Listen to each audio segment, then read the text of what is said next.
ऐसे you can write, ऐसे आपको थोड़ी डायरेक्शन मिलेगी, क्लैरिटी मिलेगी, ठीक है। And this was mind plan for CDS2 2025। Get a rough idea कि मैं कैसे किया करती थी। Hello, hi, my name is Sanchit Kaur Bajwa and this video is going to be for the Journal Studies paper of UPSC CDS। Combined defence service के लिए हमें GS कैसे करनी है, लास्ट के मंथ में हमारी अप्रोच क्या रहनी चाहिए, that we will be talking about in this particular video. First very important thing is जो आपको करनी है, आप अपने टैब या लैपटॉप पे खोलो CDS1 2026 का पेपर, अपने फ़ोन पे आप उसकी आंसर की खोलो, ठीक है। और आपको वो सारा पेपर विद इट्स आंसर्स पढ़ना है बहुत अच्छे से, क्योंकि आपका वो पैटर्न रिपीट होगा। 101% आपके कुछ ना कुछ कॉन्सेप्ट्स या क्वेश्चंस आपके रिपीट होने ही होने हैं उसमें से, ठीक है। तो प्लीज़ वो आप करिए एक बार, 30 क्वेश्चंस कर लीजिए। 30 क्वेश्चंस आज किए, 30 कल, ठीक है, 30 फिर नेक्स्ट डे, ऐसे आप कर लो, पर बहुत अच्छे से करो। ऐसे क्या होगा, ऐसे ना जो आपका दिमाग अभी मेस्टअप है, जो आपको कोई भी क्लैरिटी नहीं है कि अरे मैंने तो जीएस में कुछ भी नहीं किया, ठीक है, मेरा जीएस में क्या होगा। अगर आप CDS1 2026 का पेपर अच्छे से पढ़ लोगे ना विद सॉल्यूशंस, तो आपको बहुत बेटर फील होगा। Trust me with it is a proven method, ऐसा होता है। प्लीज़ आप ऐसा करके देखिए and you will feel so much of better. अब इसके बाद में आपको क्या करना है, आप जहाँ भी पढ़ते हो वहाँ पे अपना एक पेपर लगा लो, ठीक है। उस पर लिखो कि मुझे जीएस के लिए ये करना है, ठीक है, और फिर आपको उसको पढ़ना है, दैट्स इट। कैसे करना है ये, जैसे साइंस में आपने लिखा, साइंस में फिजिक्स, केमिस्ट्री, बायोलॉजी, फिर मुझे ज्योग्राफी करनी है, पॉलिटिक्स के सिलेक्टेड चैप्टर्स करने हैं, इकोनॉमिक्स की 1 शॉट वीडियो देखनी है और करंट अफेयर्स देखने हैं, ठीक है। ऐसे लिख लो, अपने रिसोर्सेस आगे लिख लो और उसको ना टिक करते जाया करो, ठीक है। ऐसे आपको और क्लैरिटी, डायरेक्शन और एक सेंस ऑफ अकम्पलिशमेंट मिलेगा। आइए डिस्कस करते हैं कि हर एक सब्जेक्ट की इंडिविजुअल अप्रोच हमारी क्या रहनी चाहिए। फर्स्ट इज आपका साइंस। साइंस में अभी तक आपने कर लिया होगा जितना करना होगा, ठीक है। डरो ना बिल्कुल भी, ठीक है। अगर कोई आपको बोलता ना कि अरे साइंस बड़ी टफ आ रही है, साइंस तो 11th 12th की आ रही है, ये वो सो, ठीक है, उसको बोलो अरे चुप रहे, ठीक है, चुप करवा दो उसको बस। कुछ नहीं ऐसा है कि 11th 12th की सारी आ रही है, 1-2 क्वेश्चन अगर 11th 12th के आगे तो क्या, ठीक है। आप वैसे भी जीएस का सारा पेपर नहीं करते हो, सोकर ही आते हो उसमें, ठीक है। 2 क्वेश्चन साइंस में नहीं होंगे तो क्या हो जाएगा, कुछ नहीं होने वाला, ठीक है। तो यही है, आप 9th और 10th की अपनी साइंस, फिजिक्स, केमिस्ट्री, बायोलॉजी बहुत अच्छे से करिए, ठीक है। उसके अलावा आपको कुछ भी करने की ज़रूरत है नहीं, ठीक है। बाकी आप जब ये CDS1 2026 वाला पेपर लगाओगे ना, उसमें ट्रिपल पॉइंट ऑफ वाटर, ये सब चीज़ें, ये आपको थोड़ी बहुत समझ में आ जाएंगी, ठीक है। अगर आई भी आप कर लोगे इसको, ठीक है। 9th और 10th की साइंस ही आपको करनी है, दैट्स इट। फिजिक्स और केमिस्ट्री के मेरे नोट्स मेरे टेलीग्राम चैनल पे हैं, वेरी कंसाइज दे आर, ठीक है। रिवीजन पर्पसेस के लिए बहुत अच्छे हैं वो, तो उसको आप रेफर कर सकते हो। नेक्स्ट इज आपका क्या, नेक्स्ट इज आपका ज्योग्राफी। हाँ, ज्योग्राफी में आपको क्या करना है, ज्योग्राफी में देखकर आ रही हूँ आपके सारे क्वेश्चंस सभी NCERT से ही हैं, ठीक है। आपकी 4 NCERTs होती हैं, 2 11th की हैं, 2 12th की हैं। 12th में ह्यूमन ज्योग्राफी वगैरह है, ठीक है, वो भी बहुत सिंपल चैप्टर्स होते हैं। उसके अगर आपको नोट्स मिल जाएं, आप उससे कर लीजिए अगर आपके पास टाइम है, ठीक है। और अगर आपने बिल्कुल भी नहीं करी है ह्यूमन ज्योग्राफी और आपको नहीं भी करनी है तो भी कोई बात नहीं, ठीक है।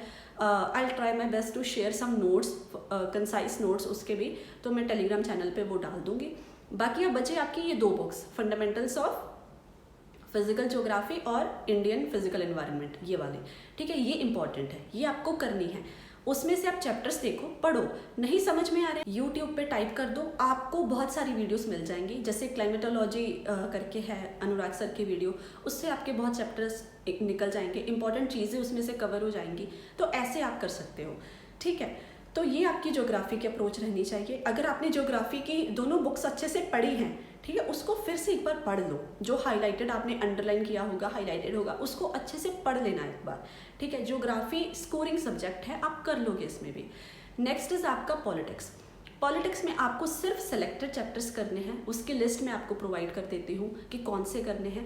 प्लीज़ आप constitutional and non constitutional bodies वाला जो है उसको स्किप ना करें। आपको लगता है कि वो लेंथी है, बट वो नहीं लेंथी है, एक पेज है एक टॉपिक में, दैट्स इट। जो उसके अलग से पेजेस हैं, उसके फंक्शंस वगैरह वो सब आपको नहीं करने हैं, ठीक है, बस आपको जो करना है वो आपका पहले पेज से ही हो जाएगा, तो please don't miss it.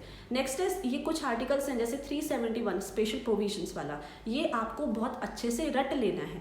Next is article 243 A B C D, 243 A 243 B, ये सब आपको पता होने चाहिए। ठीक है, ये आप कैसे करोगे, जब आप CDS 1 2026 का पेपर सॉल्व करोगे आपसे हो जाएगा। ये रिपीटेड क्वेश्चंस है कुछ, ठीक है, तो प्लीज़ इसको ज़रूर करिएगा। These are the important topics from polity, इसमें सुप्रीम कोर्ट आप ऐड कर लेना। This is the book from Oswaal's, इसमें आपके GS के प्रीवियस पेपर्स टॉपिक वाइज और सब्जेक्ट वाइज दिए गए हैं। इसको यूज़ कैसे करना है, जैसे आपने ग्रेविटेशन किया, बाद में उसके क्वेश्चन यहाँ पे आके सॉल्व कर लिए। अगर आपको इम्प्लीमेंटेशन की प्रॉब्लम है कि ज्योग्राफी पढ़ी है पर क्वेश्चन नहीं हो रहे, तो पहले क्वेश्चन देखा करो फिर जाके पढ़ा करो। Link is in the description if you want to check it out. अभी नेक्स्ट इज आपका इकोनॉमिक्स। इकोनॉमिक्स के लिए आप कोई बुक वगैरह ना रेफर करें, ना नोट्स करें, आपको क्या करना है, वन शॉट वीडियो देख लो इकोनॉमिक्स की। मैंने देखी थी अनुराग सर की पुरानी वीडियो है, वो एक 1.5-2 घंटे की है बस, ठीक है, 2 घंटे की भी नहीं है, कम ही है, ठीक है, वो मैंने देखी थी। उससे मेरे कुछ डायरेक्ट क्वेश्चंस आराम से निकल गए थे, जैसे परफेक्ट कंपटीशन, मोनोपोली, ठीक है, ये सब चीज़ें, ये सब हो गया था। तो यही आपका भी हो जाएगा, SLR वाले कॉन्सेप्ट्स आप समझ जाओगे उसमें से। और वैसे भी अगर टफ क्वेश्चंस आए ना इकोनॉमिक्स से, वो आप बुक भी पढ़ लो तो भी नहीं कर पाओगे, तो I think one shot video इसके लिए बढ़िया है। तो वन शॉट वीडियो इकोनॉमिक्स के लिए आप देख लो, ठीक है, साथ में थोड़ा बजट का भी कर लेना, क्योंकि क्या पता क्वेश्चन आ जाए। ऑल राइट, ये हो गया इकोनॉमिक्स का। अब हिस्ट्री का। History is important for the ladies now. क्यों इम्पॉर्टेंट है, जिन्होंने सारे सब्जेक्ट्स थोड़े थोड़े कर रखे हैं, ठीक है, उनको तो हिस्ट्री अच्छे से करनी चाहिए। बट अगर कुछ लड़कियां ऐसी होती हैं जिन्होंने सब कुछ बहुत अच्छे से किया होता है, including economics, now is for history. History is important for ladies, पर अब हिस्ट्री करनी कहाँ से है, it is an issue, a big issue. ठीक है, देखो हिस्ट्री का थोड़ा लक पे डिपेंडेंट है। क्यों है, क्योंकि जब मैंने CDS 2 2025 पेपर दिया था तो मैंने NCERTs पढ़ रखी थी बहुत अच्छे से, और सारे क्वेश्चंस माय गुड लक कि उसी में से आए थे, सिर्फ NCERTs में से। बट ये CDS 1 में आपके क्वेश्चंस NCERT से नहीं आए, बट क्या पता कि फिर से CDS 2 वाले पैटर्न में आपके NCERTs में से ही क्वेश्चन आए। तो बेस्ट यही है कि आप NCERTs कर लो, क्योंकि something is better than nothing.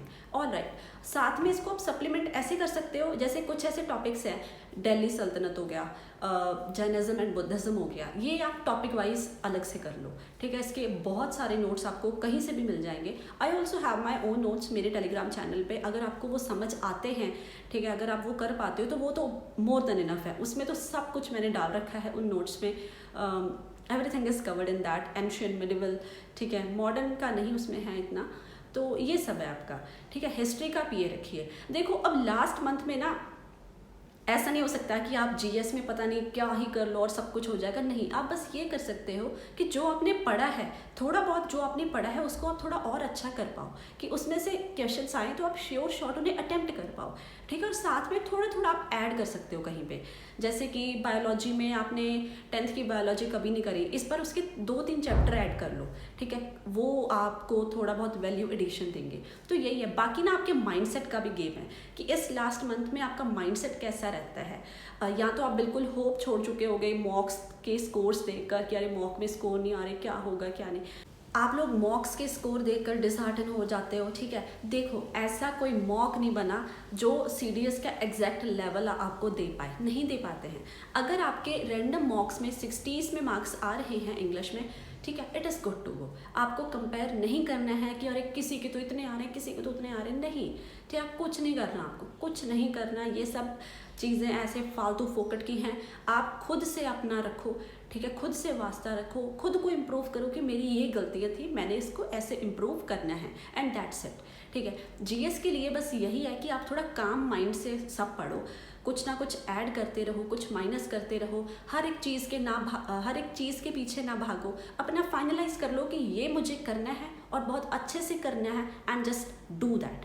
ठीक है, और एक और बात है, थोड़ा हो रहा होगा ना कि अरे 1 मंथ बचा है, काश पहले पढ़ लिया होता, ये वो, मत सोचो, नहीं सोचना है। क्यों नहीं सोचना है, अब शुरू कर दिया ना कुछ तो एंड इट वेल।